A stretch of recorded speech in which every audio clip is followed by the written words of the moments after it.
Some people have been curious about the setup that we have for the waterfowl. So we have found these styrofoam, literally the veterinarian gets the vaccination medicine, arrives in this in a chilled styrofoam cooler. And so what we've done is cut a square out, put plexiglass on either side.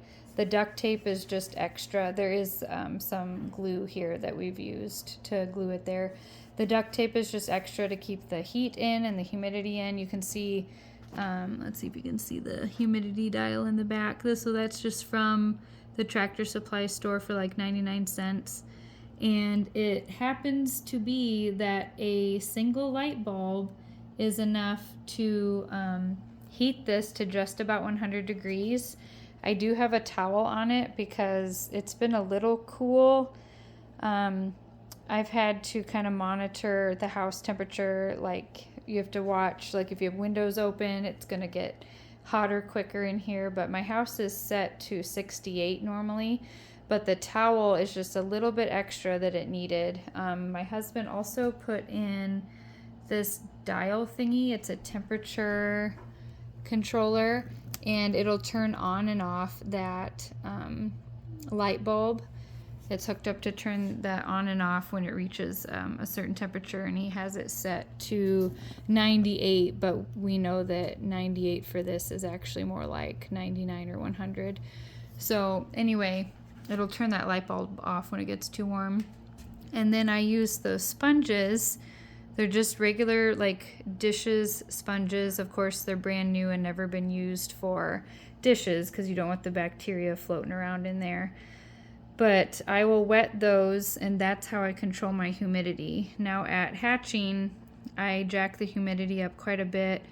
I like to get it as high as I can because I feel like the goose shells are just phenomenally thick. So they need all the softening that they can get.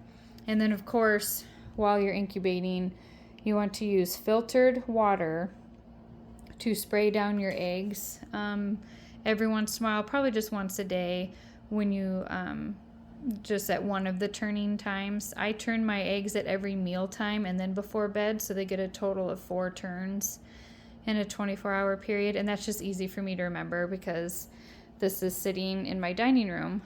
So one spray and turn them 4 times a day. And then I have an X on them, and that tells me which side is up and which side is down, just for easy turning. So I make sure they're getting even on the sides. But we have this front one has an external pip, so he's hatching. This one was the first to have an external pip, and it's hatching. This one I need to check. I need to candle it to make sure to see where it's at, if it's internally pipped, and keep an eye on that. And then this one has definitely internally pipped. That's the other video that I posted of the really neat explanation of the internal, what's going on inside right before hatching.